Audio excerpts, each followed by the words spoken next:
1931년 미국의 보험사 직원이었던 허버트 윌리엄 하인리는 아주 흥미로운 법칙 하나를 발견했다. 한 번의 대형 사고가 일어나기 전 29번의 작은 사고와 300번의 사소한 조짐이 나타난다는 1대 29대 300의 법칙. 7만 5천 건에 이르는 산업재해를 분석한 결과였다. 사소한 것이 큰 사고를 부르고 작은 사고가 연쇄적인 사고를 부른다는 하인리의 법칙. 단 한 번의 작은 실수가 엄청난 피해를 가져오는 폭발 사고가 바로 그런 경우다. 끊이지 않는 화학물질 폭발 사고. 그로 인해 위협받고 있는 안전. 그렇다면 이런 위험으로부터 안전하게 살 수 있는 방법은 과연 무엇일까?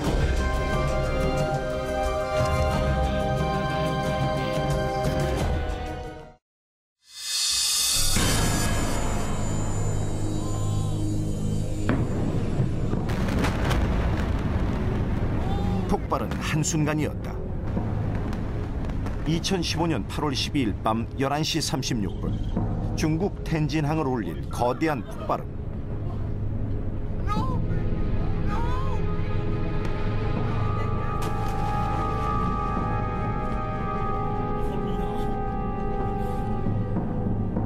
(30초쯤) 지났을까? 검붉은 불기둥과 함께 두 번째 폭발이 일어났다.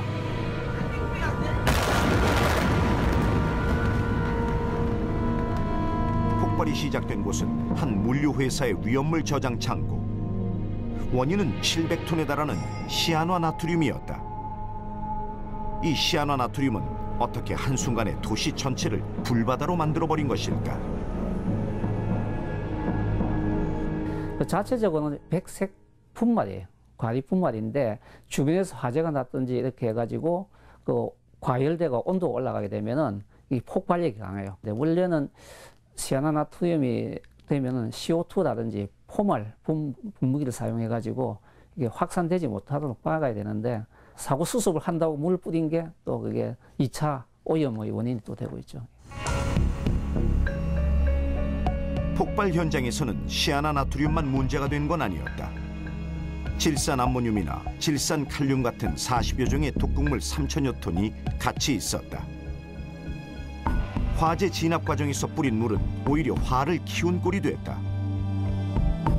1000명 가까운 사상자가 발생했고 반경 3km 지역의 모든 주민들에게는 대피령이 내려졌다. 건물과 컨테이너, 8천여 대의 차량은 모두 잿더미로 변했다. 전 세계 사람들을 충격에 빠뜨린 일찍이 본 적이 없는 강력한 폭발이었다.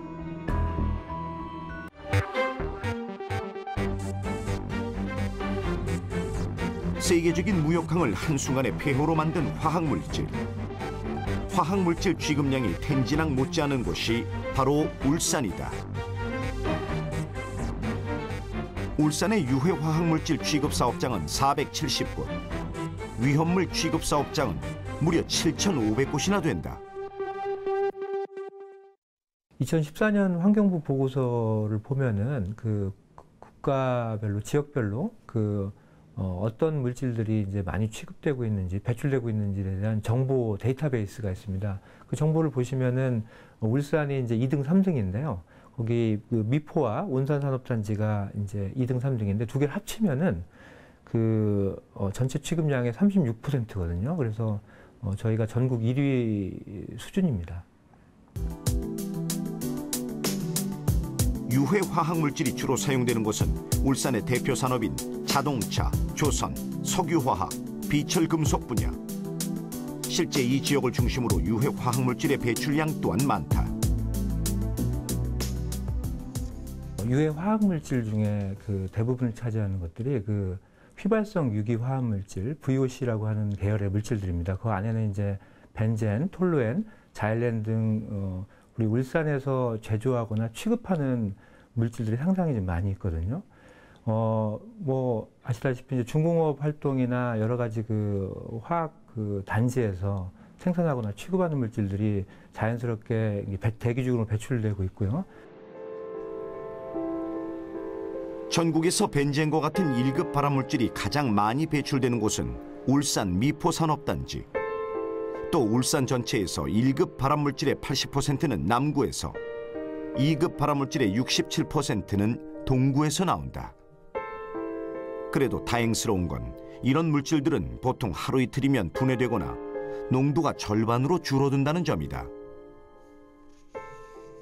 농도 자체가 다른 도시보다 월등히 높다라는 의미는 아니고 다만 이제 울산에서 워낙 다양한 유해 물질을 사용하다 보니까 그 검출 빈도가 상당히 높게 되고요.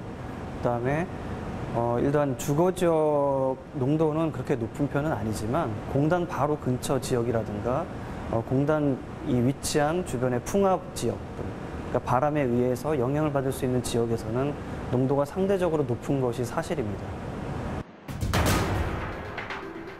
사람들이 두려워하는 건 화학물질의 노출이 자칫 폭발로 이어지지는 않을까 하는 것.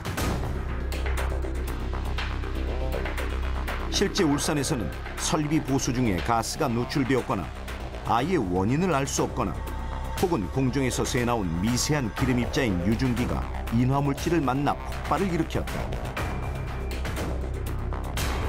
다만 제가 걱정하는 거는 지난번에 보신 것처럼 텐진 사고처럼 대형 화학 사고가 터졌을 때, 그리고 공장에서 연쇄 폭발 사고가 터졌을 때는 정말 대책이 없는 거죠.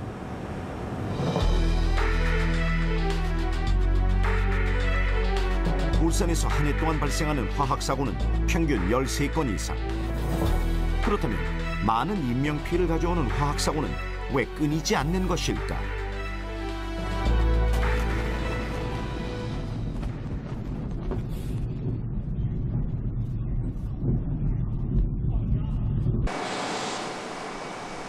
지난 7월 울산에서 일어난 폭발 사고를 보면 그 이유가 분명해진다. 폭발이 일어난 곳은 원래의 형체를 찾기 어려운 이곳 폐수 저장조. 화학물질에 대한 정보가 없는 하청업체에 이곳에 확장 공사를 맡긴 게 화근이었다. 집수조를 확장하기 위해서 그 발생하는 가스를 갖다가 내보내야 되는데 내보내는 그 밸브를 갖다가 잠갔어요. 그래서 한 일주일 내지 2주 동안 잠가버렸어요. 그러다 보니까 폐수 처리장 집수조에서 발생하는 가스가 바깥으로 못 나가고 농축이 되고, 특히 그 집수조 밑바닥에는 물질이 슬러지가 있어가지고 이 슬러지가 부패하면은 메탄가스가 발생하는데 폭발 원인은 메탄가스라고 생각합니다. 저장조에 가스가 꽉 찼는데도 가스가 새는지 제대로 확인조차 하지 않은 채 용접은 시작되었다. 그 순간 저장조에서 새어나온 가스가 불티와 만난 후 다시 저장조로 타고 들어갔을 가능성이 높다. 이렇게 울산에서 일어나는 화학사고의 76%는 사소한 실수가 그 원인이다. 이는 결국 어떤 화학물질이 있는지, 어떤 위험이 있는지를 전혀 모르는 사람들이 이런 일을 맡는 경우가 많아서이기도 하다.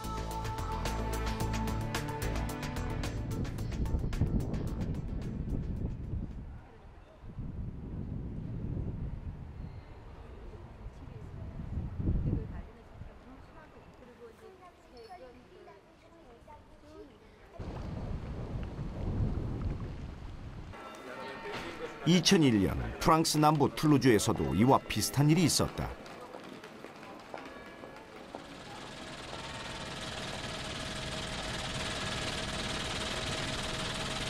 프랑스 최대의 화학 비료 공장인 아제에프에서의 강력한 폭발. 이 역시 청소 용역 직원의 실수에서 비롯됐다. Donc là, il avait mélangé tous les produits de balayage, de ramassage de produits. Et il est allé dans un tas, dans un hangar de nitrate et il a été déversé ça. Et puis il est reparti ici, il a garé sa benne et le hangar a explosé et a fait exploser toute la zone. 섞어서는 안 되는 두 화학물질 쓰레기를 한 곳에 모아버린 게 폭발의 원인이었다. 그런데 정작 쓰레기를 버린 직원은 자신 때문에 폭발이 일어났다는 것조차 몰랐다. 쓰레기를 버리고 돌아오는 불과 7분 사이에 일어난 사고. 31명이 목숨을 잃었고 3,000명 이상이 크고 작은 부상을 당했다.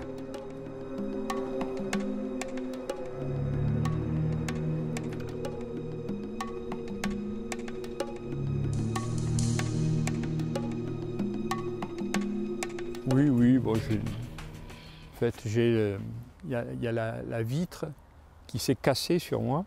Avec, et donc, j'avais... ça a été ouvert, hein, et j'avais la carotide qui était touchée. Il est évident que si elle avait été coupée, je ne serais plus là. 그리고 폭발이 커진 데는 다른 이유도 물론 있었다. 사실 사고가 일어나기 전 이곳에서는 이미 황산 누출 사고가 있었다. 그때 황산을 중화시키기 위해 석회 처리를 했고 그 옆에는 질산 암모니아 비료 300톤과 온갖 탄화수소 찌꺼기까지 있던 상태였다. 이 때문에 폭발이 연쇄적으로 일어나 당시 80km 떨어진 곳에서도 폭발 소리가 들릴 정도였다. 그로부터 14년, 다시 찾은 현장은 추모비와 기념비뿐 방치되다시피 되어 있다.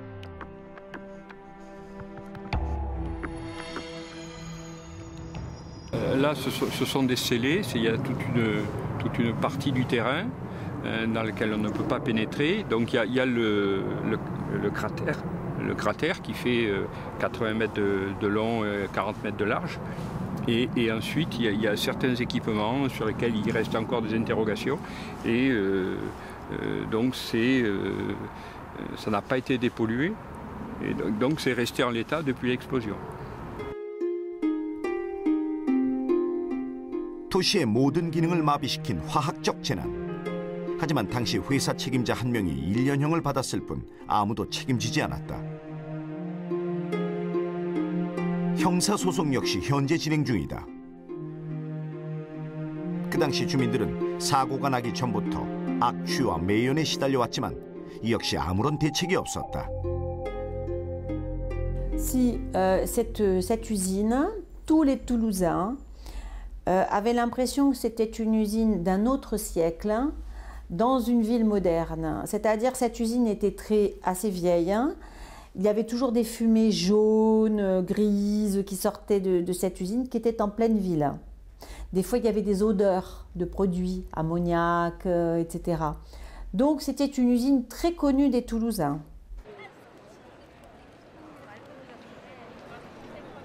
이렇게 폭발 사고의 수많은 징후에도 불구하고 떨어져 있어야 할 공단구와 주거지가 오히려 점점 더 가까워졌다.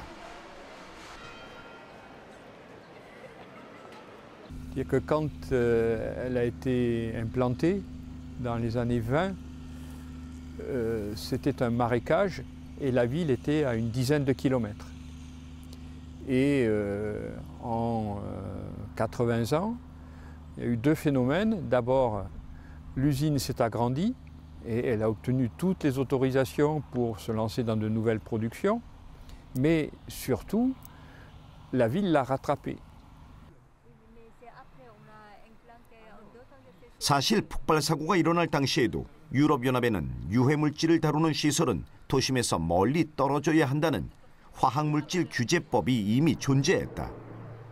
하지만 그 법을 지키지 않았고 수많은 사고 징후에도 아무런 대책을 세우지 않았다. 이것이 바로 폭발 사고가 일어날 수밖에 없었던 가장 큰 이유다. Restez chez vous, fermez les portes et les fenêtres. À Toulouse, il n'y avait plus de portes, il n'y avait plus de fenêtres. Certains n'avaient même plus de toiture. Donc on voit bien que la théorie et la pratique est totalement différentes, Donc moi, ce qui me gêne, c'est qu'on a voté, la représentation démocratique européenne a voté en demandant il faut éloigner le risque et que nous n'avons pas été suivis. 작은 실수로도 모든 걸 잃어버릴 수 있다는 것. 이것이 툴루즈 폭발 사고가 남긴 하나의 교훈이다.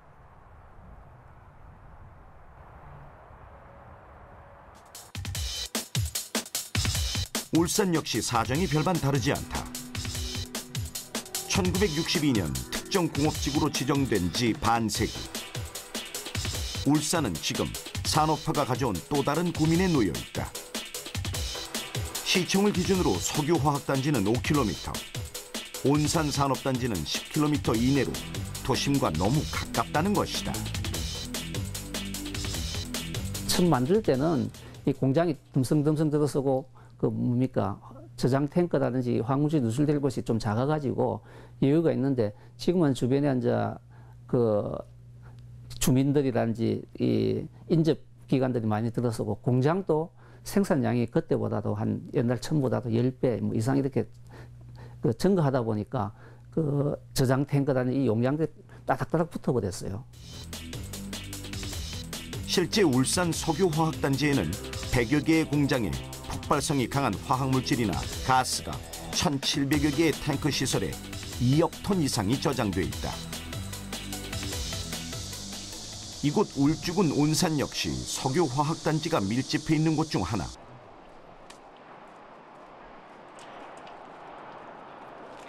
그런데 이 공단 근처에는 아직도 고기잡이를 업으로 하는 사람들이 있다.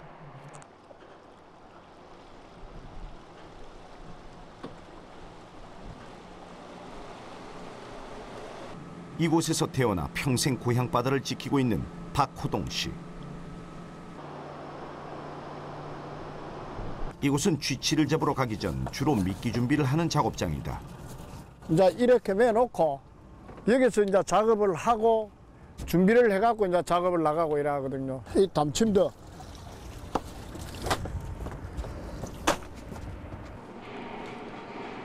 처음 고기잡이를 시작하던 40여 년 전과 비교하면 많은 것이 변했다.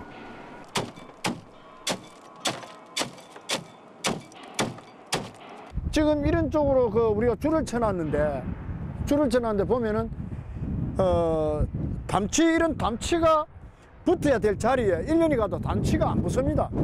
그럼 그 뭐냐? 뭔가 문제가 있기 때문에 안 붙는 거라. 요 바깥에만 나가가지고 줄을 뻗쳐 놓으면은 한 몇 개월을 마시면 이게 엄청 붙어버린다고. 옛 모습이 사라지기 시작한 것은 이곳 바닷가를 따라 공단이 하나둘 들어서면서부터 주변 풍경은 물론이고 바다에서 부는 바람까지도 달라졌다. 냄새는 지금은 크게 잘 안 나는데 가끔 가다가 어째 보면은 우리가 바다에서 작업을 하면은 눈에 안 보이고 또 냄새도 안 나는데 눈에 눈물이 한 번씩 눈을 못 뜰 때가 있어요. 눈물이 나고 눈이 아리고 그때는 무슨 문제가 있는 거 아니냐 이런 의심이 들 때도 있습니다. 특히 육지에서 바다로 바람이 불 때면 이런 증상은 더 심하다. 그렇다면 주민들이 느끼는 이 증상은 울산에서 배출되는 화학물질과 과연 관련이 있는 것일까? 일반적인 VOC 계열의 특징들은 대부분 유기용매라든가 아니면 뭐 연소 과정 중에서도 많이 배출이 되는데요. 직접적으로 인체에 노출될 경우에는 뭐 눈이 따갑다라든가 구토 증상이 난다든가 그런 어떤 일종의 어떤 이제 세지증후군 같은 그런 현상이 많이 발생하고 있습니다. 울산에서 배출되는 화학물질은 계절에 따라 바람 방향이 바뀔 때마다 악취를 몰고 다닌다. 바다에서 바람이 불어오는 여름철이면 도심에서도 자주 악취를 느낄 수 있지만 그래도 가장 심한 곳은 아무래도 공단과 맞붙은 지역이다. 여기가 이렇게 산등선이 이렇게 있는데 저 능선만 넘어서면 전부 다 공장이 눈으로도 보이죠. 네. 가까이 있는 거네요, 그러니까. 거리상 가깝죠. 네. 그래도 저희는 산이 있어서 그런지 좀 덜한데 저 너머 동네에는 냄새들이 난다고들 이야기들 하세요. 특히 네. 한여름에 좀 많이. 한여름에. 여름에. 예. 사정이 이런데도 악취 속에서 생활하는 걸 일상으로 여기고 있는 지역 주민들. 그렇다면 비슷한 처지에 놓인 다른 지역은 어떻게 하고 있을까?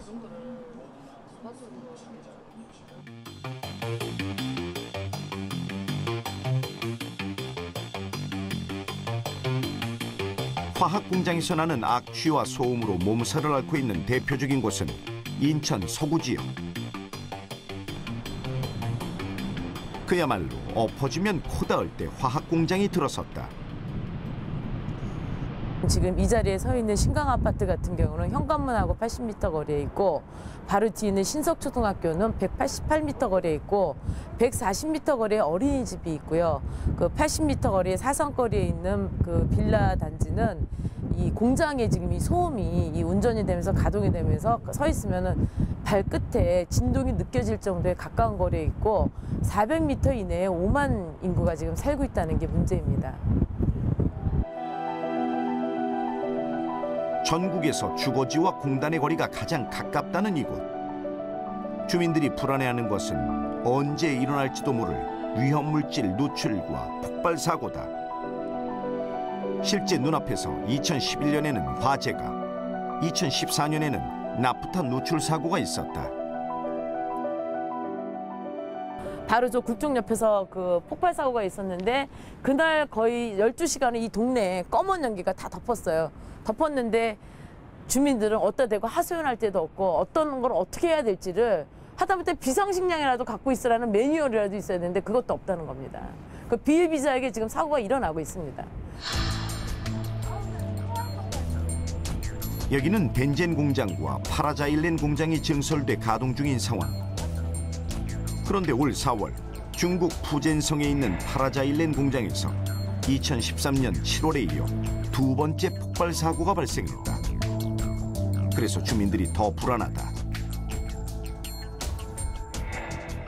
가장 큰 주민들의 우려사항은 지금 텐진 사고나 푸젠성에서 사고가 불과 몇백 미터 이내에서 일어난 것이 아니라 몇 킬로까지 영향을 미쳤기 때문에 그에 대한 그 학습 효과라는 것은 주민들이 단순히 학습 효과가 아니고 불안이 이제 계속 가중되는 거죠.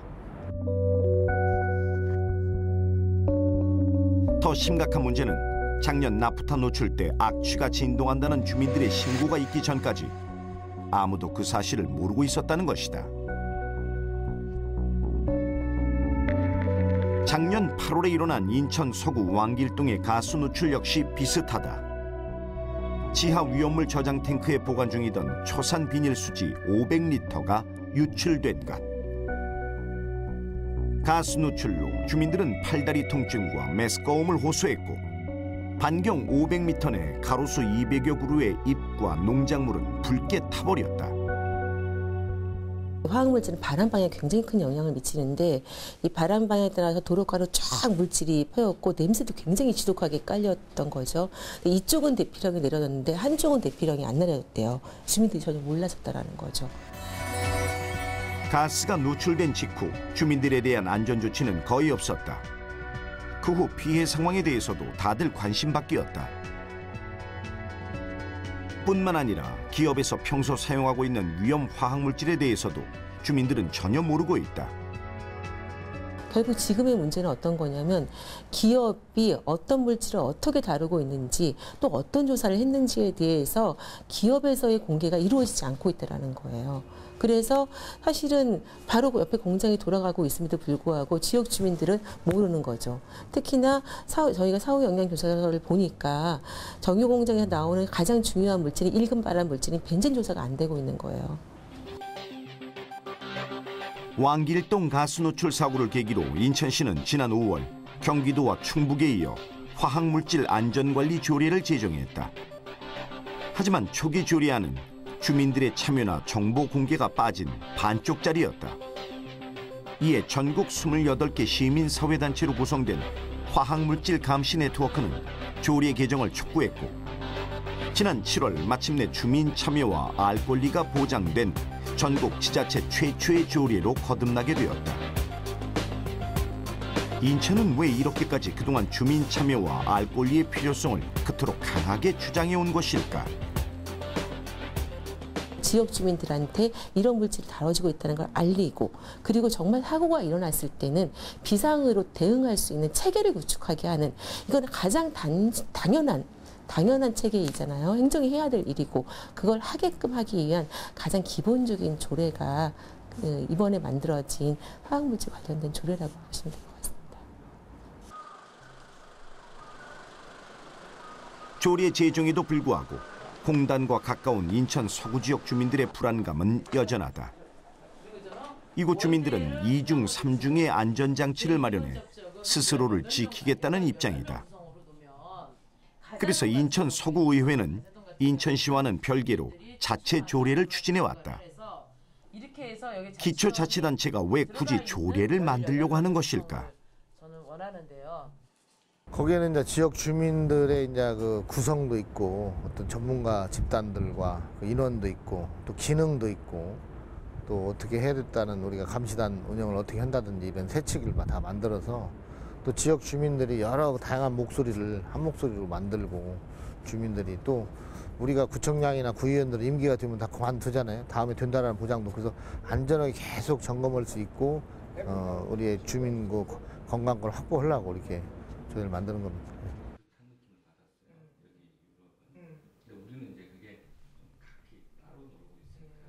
스위스의 경우 우리와 달리 실질적인 위험관리 시스템을 갖추고 있다.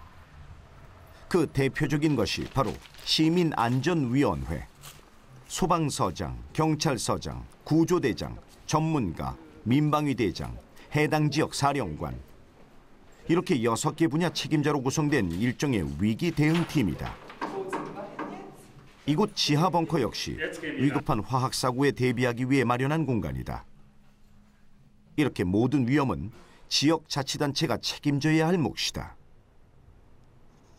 Nein, ich schaue es nicht als Gefahr an, sondern wir sind ja vorbereitet. Wir haben Trainings darauf, wir haben Einsatzpläne, wir wissen, wo was ist.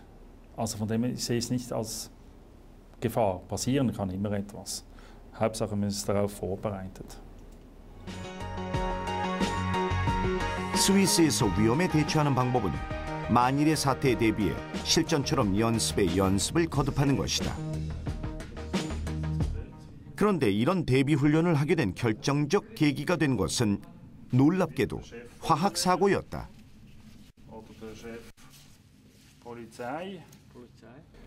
Also bei uns gab es einen Grund nach 1986, nach Schweizer Halle. Nach Schweizer Halle hat man dann eigentlich dieses System nicht erfunden, aber man hat es nachher gelebt und hat es immer weiterentwickelt. Und seit 2004 haben wir auch das Gesetz, das Bevölkerungsschutzgesetz bei uns im Kanton, wo das eigentlich alles geregelt ist. 지금으로부터 약 30년 전 스위스 바젤주 라인강 상류에 위치한 화학약품 제조회사인 산도스사의 한 창고에서 불이 났다. 살충제 820톤과 살균제와 염료 12톤이 보관된 건물로 불이 번지자 불을 끄기 위해 물을 뿌리기 시작한 것. 그러면서 라인강에 살충제와 같은 90여 종의 화학물질 1,300톤이 흘러들어간 사건이다.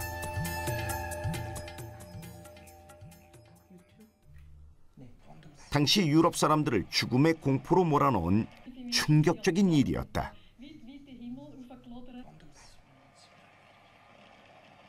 Ich war mit dem Fahrrad unterwegs und wir hatten einen Regenschutz gegen den Regen und das war so eine Art wie ein Poncho, den man drüber zieht und dann hat man das am Lenker festgemacht und wegen des Regens wurde die Luft gereinigt. Und das hat ganz intensiv gestunken. Das heißt, dass die Kleidung bzw. dieser Regenschutz, der hat noch tagelang gestunken nach diesem Material, das eben verbrannt war. Und der Rhein, da mag ich mich auch erinnern, unser Fluss, der Rhein, der war rot. 무려 440톤의 뱀장어가 떼죽음을 당했고 라인강은 사고 지점에서 하류 400km 구간의 생물이 완전히 사라진 죽음의 강이 되었다. 당시 사람들은 적어도 10년 동안은 라인강에 그 어떤 생물도 살지 못할 거라고 했다. Oder nicht. Also ich glaube, ich sehe wie so eine Art Kettenreaktion, die vielleicht nicht ganz absehbar ist im Vergleich zu anderen Unfällen, wo man weiß, da ist eine Explosion, da ist eine gewisse Zerstörungskraft und ich kann das Ausmaß einigermaßen räumlich abschätzen. Aber bei Chemie oder dann Luftverschmutzung, was an Substanz geht in die Luft und die ganze Thermik, wie zu dem Zeitpunkt dann die Winde wehen, was für Wetter ist, ich habe keinerlei Einfluss.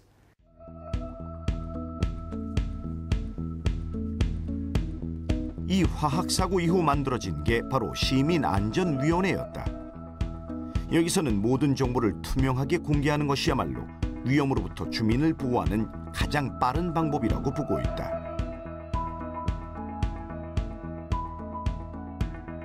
Und ich sehe im ganzen Ereignis, es war wie eine Art Warnung, einfach uns bewusst zu sein, auch in was für einer gefährlichen Region wir leben. Gefährlich im Sinn von einfach, was die Industrie an Gefahrengut hier hat. Man hat bisher oder bis damals hat man vielleicht immer nur die Industrie als potenziellen Arbeitgeber gesehen, als ein Bereich, der der Stadt in dem Sinn Reichtum und Arbeit und so weiter beschert.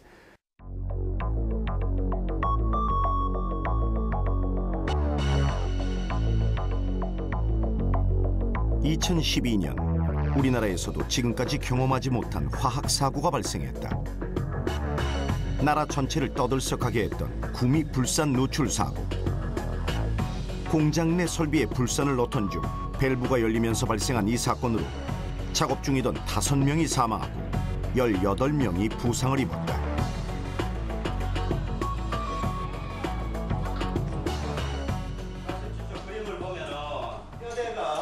교직에 몸담고 있는 김상호 선생님 역시 사고의 직접적인 피해자 중 한 명이다.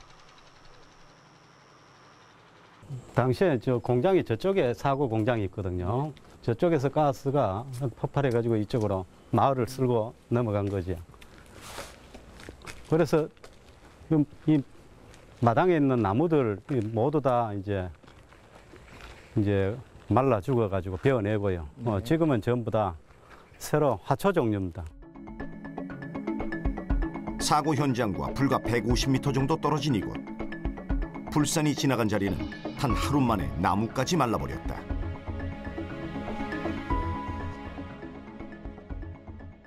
늦게 미원에서 와가지고서 이거 괜찮은데 가을 때 해가지고 누렇게 시큼디하게 익었다 익하면서 하더라고요. 그래 가을 때 해가지고 비어가 이거 저기 누렇지 시커머나 이 시커먼 게 왜 이러노? 응? 난기 왜 이러노?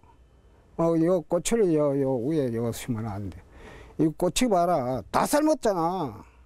그런데도 날씨가 안 게라 시커멓다. 그래가지고 싸우다가. 당시 가을 거지를 앞두고 있던 마을 들녘은 폐허처럼 변했다. 수확은커녕 다시 농사를 지을 수 있을지 장담할 수도 없었다. 그거 유독가스 터지는 날은 대추가 새파랬는데 그 터지고 아침에 나가서 피랑가 자고 들어오니까 대추가 발까지 다 익었어요. 그걸 다 익어 다 생겨가지고 먹으려고 한 게 옆에 청년들이 아저씨가 이야기 다 하지. 아저씨는 피신 안 갔던 게. 누출된 불산의 양은 자그마치 12톤. 마을 전체를 다 덮고도 남을 만큼 엄청난 양이었다. 피해 반경은 눈으로 바로 확인할 수 있는 부분들은 반경 근 1km 가까이. 여기에 보이는 이 주변 대부분이 곡식들은 누렇게 익어버렸고, 누렇게 익은 거야죠. 완전히 탈색돼 가지고 있는 상태고, 나무들은 또 잎이 떨어지고 탈색 현상도 일어나고 굉장히 심각했죠. 눈으로 바로 확인할 수 있는 전부 다 그렇습니까? 여기가? 그렇죠. 여기에서 눈으로 확인할 수 있는 이 지역이 대부분 피해 지역.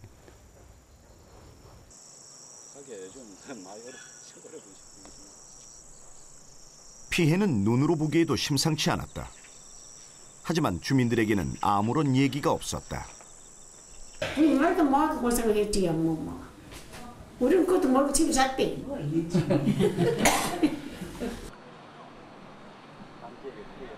그때까지만 해도 불산이라는 말조차도 들어본 적이 없었던 주민들.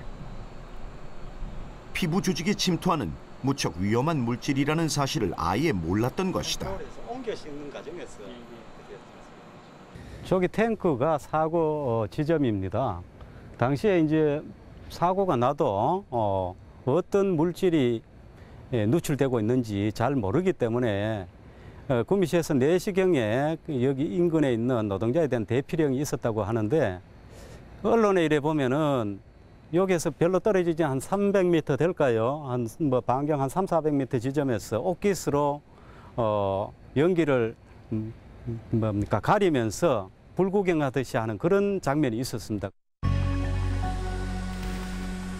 사람들이 불구경하듯이 인근에 머무는 동안 사고 지점을 파악하지 못해 불산 누출은 장장 8시간이나 이어졌다.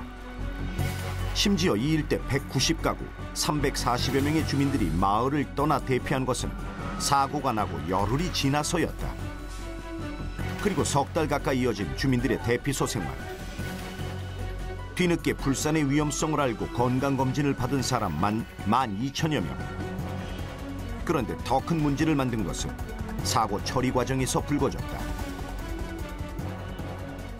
이 마을 위험하니까 제독 작업을 해달라고 요구를 했습니다. 그 요구 결과가 소방서가 당일날 와서 물 뿌린 어떤 결과로 나타났거든요. 그래서 저희들은 제독 작업을 해달라 그랬지 물 뿌리는 것이 올바른 방법인지 아닌지 그런 것도 인식이 저희들도 부족했죠. 예. 불산을 중화할 때는 석회를 사용해야 한다는 사실 역시 그 누구도 몰랐다. 물을 뿌리는 바람에 도리어 일만 커졌다. 포도수수가 물에 잘 녹기 때문에 물에 뿌리면은 그냥 물방울로 해가지고 지상으로 떨어지죠. 물을 뿌리지 않으면 공기 중에 대기적으로 확산돼가지고 피해가 좀 희석이 되는데 물을 뿌리기 때문에 누출된 양만큼 그게 지상으로 그대로 남아있게 돼버렸죠.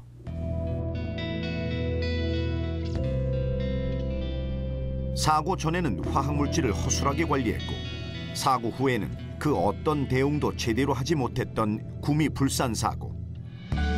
그나마 다행인 건 불산이 공기 중으로 쉽게 흩어지는 휘발성이라는 점.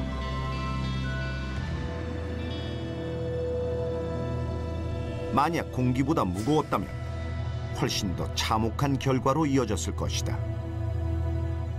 바로 그런 경우가 1984년 12월 2일 인도 보팔에서 실제 있었다.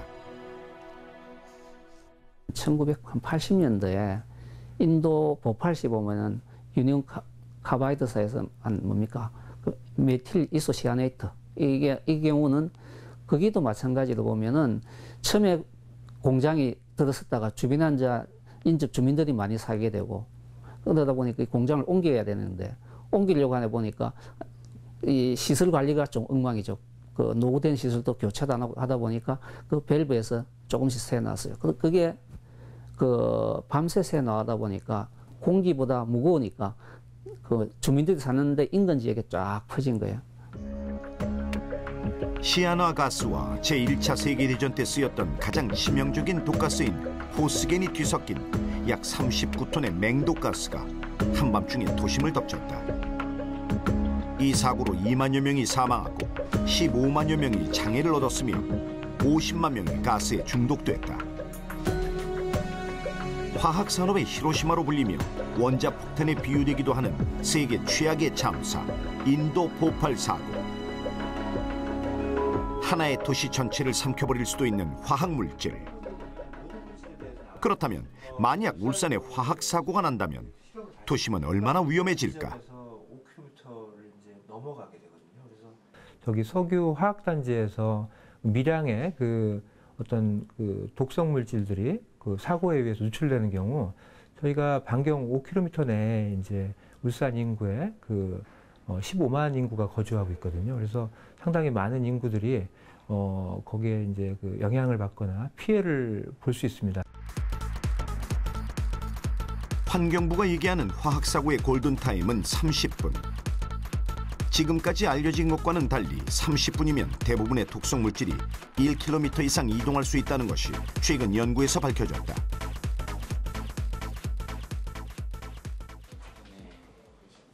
사정이 이런데도 주민들은 어떤 화학물질이 위험한지 모르는 상황이다. 이에 지난 5월 화학물질 감시 네트워크는 기업이 사용하는 위험 화학물질에 어떤 것이 있는지를 알려주는 무료 스마트폰 어플리케이션 우리 동네 위험 지도를 만들었다. 자신이 있는 위치에서의 반경 500m, 2km, 5km 안에 있는 전국 어딜 가든 또는 뭐 검색해서 주소나 사업장 검색해서도 알 수 있는 화학물질 사업장의 정보인데요. 울산에서 클릭을 하면 그 사업장에서 취급하는 물질을 안내해 줍니다.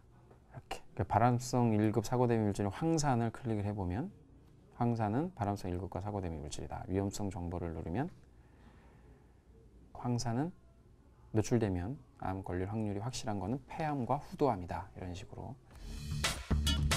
위험 물질에 대한 정보를 알 수 있는 우리 동네 위험 지도. 하지만 아직은 미완성이라 할 수 있다. 우리 동네 위험 지도 19.7%라고 해놨는데 내용을 그게 이제 2012년도 자료예요. 그래서 사업장 전체 화학물질 취급 사업장 중 19.7%에 해당되는 3,000개 정도의 사업장에서 낸 자신들이 쓰는 화학물질 자료 그걸 가지고 우리 동네 위험 지도를 만든 거죠. 우리 동네 위험 지도에 나오는 유해 화학물질은 415종. 그런데 누출 사고가 나면 피해가 클 것으로 예상되는 69종 중에서 치명적인 유독가스 20여 종은 아예 빠져 있다. 따라서 위험 지도에서 유해 화학물질이 없는 것으로 나온다고 해도 안심해서는 안 되는 상황. 더구나 사람들이 가장 궁금해하는 취급량은 아예 없다. 영업 비밀이라는 이유로 기업이 유해 화학물질을 공개하지 않기 때문이다. 이런 유해 화학물질은 정말 기업의 비밀이 될 수 있을까? 저는 전혀 그렇다고 생각 안 합니다. 대부분이 어느 회사에서 만들면은 어떤 물질을 쓰고 어느 정도 쓴다는 게 공정이 다 알려져 있기 때문에 자기 회사에서만 고유한 기술이라든지 자기가 개발한 기술 이런 경우에는 좀 비밀이 될 수 있지만 지금 화학 공장에 쓰고 있는 건 대부분 대량 생산 제품들은 전부 다 알려져 있는 기술입니다. 그렇기 때문에 기업 비밀은 전혀 있을 수가 없고 영업 비밀도 있을 수가 없는 일입니다. 자기들의 영업 비밀, 사용량 이런 게 드러나면 생산량이 얼마고 뭐 이렇게 된다고 하지만은 영업 비밀은 하나의 핑계라고 생각합니다.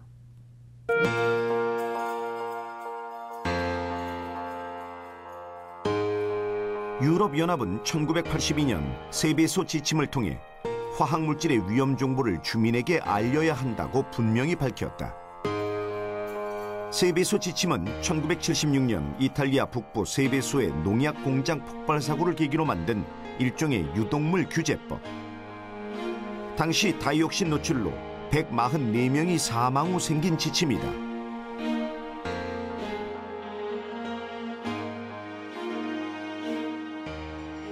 Wir haben eine sogenannte Störfallverordnung, die auf der Seveso-Richtlinie der EU beruht. Und da ist relativ klar gefordert, auch unser Emissionsschutzrecht hat es schon seit Jahrzehnten gefordert, dass dann entsprechende Nachweise zu führen sind. 여기는 세계 1위의 화학회사 바스프가 있는 루드비히스하펜.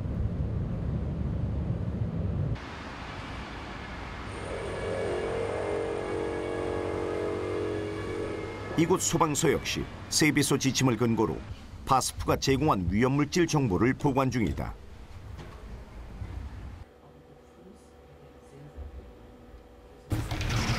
Und hier ist noch alles voll mit anderen chemischen Betrieben. Hier sind auch Pipelines mit beschrieben, wie zum Beispiel Gaspipeline, Mineralölpipeline und auch Produktpipelines, die hier durchs Stadtgebiet laufen. Auch für die haben wir einzelne Alarmpläne natürlich. 화학물질이 누출된 곳에 접근하지 말고 위급 상황이 생기면 주민들에게 빨리 알리라는 게 세배소 지침의 또 다른 내용이다. 그러려면 적어도 기업에 어떤 위험물질이 있는지 지역사회가 모두 알고 있어야 한다는 것이다. Wir wollen nur wissen, welche Stoffe sind gelagert, in welchem Zustand sind diese Stoffe, was kann damit passieren und welche Gefahren gibt es für die Feuerwehrleute. Und wenn wir das haben, reicht es uns. Also wir wollen keine Firmengeheimnisse, wir wollen keine Rezepturen für irgendwelche Stoffe, das interessiert uns nicht. 이곳 소방서는 화학 사고가 생겼을 때 반드시 시청 환경국에서 파견된 화학 전문가와 함께 출동하는 시스템이다. Ja, also es war seine Idee. Also er hatte die Idee, das so zu machen, also dass man da dieses kombinieren muss. Es gibt es in Deutschland ganz selten oder auch international ganz selten diese Kombination, dass das Umwelt und die Feuerwehr so eng kooperieren. Kann man das so sagen? Das ist eine Ludwigshafener Spezialität. Eine Ludwigshafener Spezialität und es war ein Versuch, das zu machen. Das hat sich eigentlich bewährt.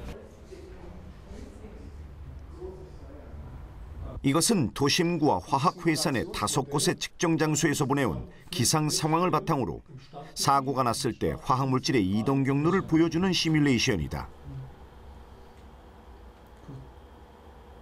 Und das ist für uns die Grundlage für alle weiteren Maßnahmen, was den Einsatz betrifft und zunächst einmal die Messtechnik, wo Dr. Fischer noch zuständig ist. Denn wir würden jetzt mit Messfahrzeugen von außen an diese grüne Linie fahren, Sie sehen, wie er weiterrechnet, und würden gucken, ob das so stimmt und wie hoch die Konzentration tatsächlich ist anhand von Messwerten. Sofort starten können und hier haben wir hoffentlich 기업이 제공한 정보는 이렇게 화학물질의 이동 경로를 예측하는 데 반드시 있어야 할 기초 자료인 셈. 이를 보고 소방서에서는 주민들에게 어디로 대피해야 하는지를 알려주게 된다. 결국 화학물질의 정보를 아는 것이 화학사고의 위험을 줄이는 방법이다. 그렇다면 우리나라에서 실제 화학사고가 났을 때 주민들에게 그 위험을 알려주고 있을까? 근데 우리나라 화관법 지금 개정된 화관법도 주민들한테 알려야 될 의무가 없어요. 그러니까 사고를 낸 취급자가 관계기관한테만 통보하게 돼 있습니다. 법으로. 그러니까 주민들한테는 별도의 통보를 하지 않아도 아무런 법적 책임이 없어요. 그러다 보니까 그 아까 말씀드렸던 50건 상반기, 50건 중에 단 한 건도 주민들한테 통보했다라는 그런 내용이 없습니다. 그러니까 자기들끼리 관계기관끼리만 하게 되는 거죠. 지난 4월 28일 온산공단에서 정체불명의 가스로 인해 작업자들이 눈 따가움과 메스꺼움을 호소한 일이 발생했다. 하지만 700명의 작업자들만 대피시킨 채 지역 주민에게는 아예 알리지도 않았다. 지난 10월 8일 지하 배관 파열로 2시간 넘게 수소가스가 노출되었지만 역시 주민들에게는 아무도 말해주지 않았다.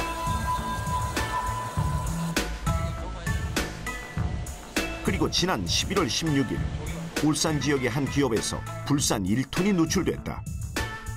악취가 많이 난다며 신고한 사람은 인근 공장의 야간 근무자였다. 그런데도 이 사실을 안 다음 현장 작업자 12명만을 대피시켰다. 기업이 주민들에게 그 어떤 위험도 알려주지 않은 게 우리의 현실이다.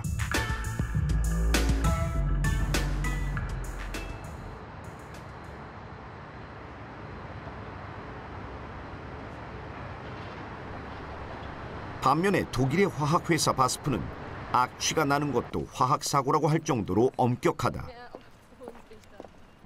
단일 공장으로 세계에서 가장 큰 규모를 자랑하는 이곳은 120명의 소방관이 4교대로 근무하는 자체 소방서를 운영 중이다. 뿐만 아니라 대기, 물, 악취, 소음과 관련된 환경감시센터를 따로 두고 있다. So, also das ist einer unserer 4 Umweltmessfahrzeuge.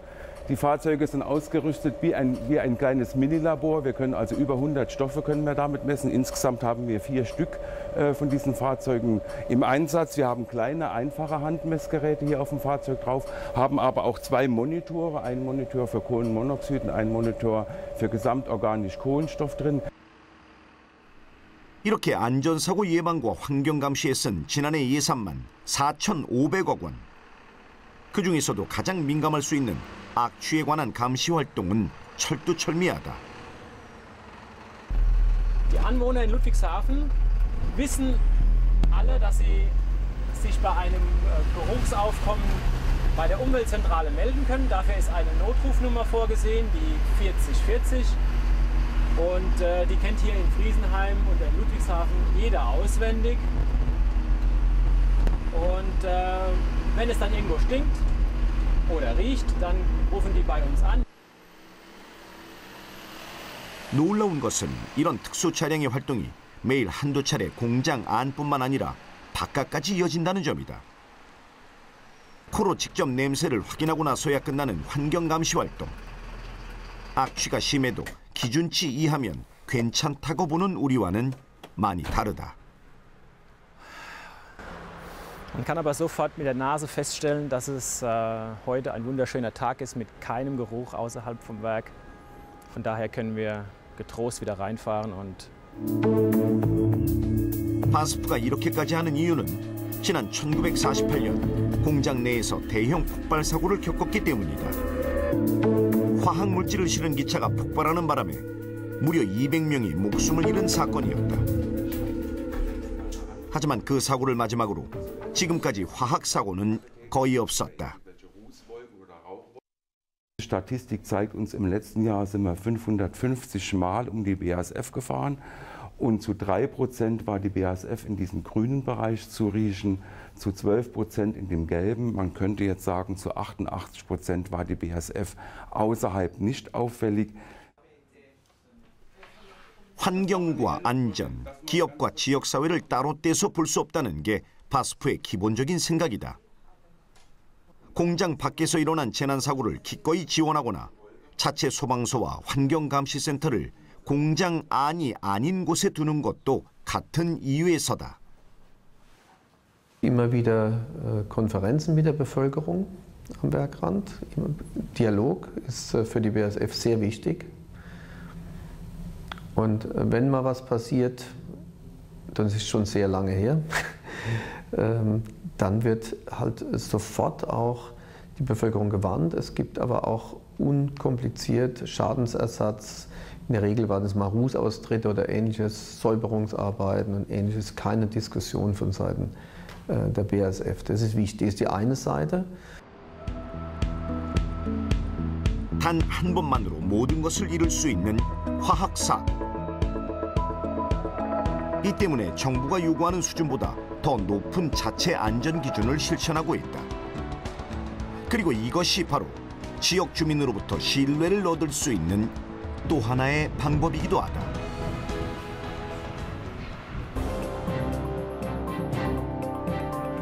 사실 울산에서는 겉으로 드러난 화학사고보다 훨씬 더 많은 사고가 일어나고 있다. 하지만 여전히 많은 기업들은 사고 사실을 숨기려고만 든다. 화학사고에서 가장 위험한 상태는 무엇이 위험한지조차 전혀 모를 때다. 초기 조그만 사고라고 생각하고 우리끼리 한번 해결해 보려고 하다가 그게 큰 사고로 되는 경우인데 조그만 사고라도 무조건 이게 알리는 시스템이 돼가지고 다른 회사나 우리 관계기관의 도움을 받아가지고 그 대응하는 시나리오대로 했으면 좋겠습니다. 지금 우리에게 필요한 것은 얼마나 안전한가가 아니라 위험에 어떻게 대처하는가다. 화학물질에 둘러싸인 위험한 도시에서 계속 살아야 한다면 만일의 사태에 대비해야 하고 그러기 위해서는 그 위험을 미리 알고 있는 것이 중요하다. 중요한 것은 위험하다는 것이 아니라 그 어떤 순간에도 화학사고의 위험성을 잊어서는 안 된다는 것이다. 이것이 바로 위험한 도시에서 가장 안전하게 사는 방법이다.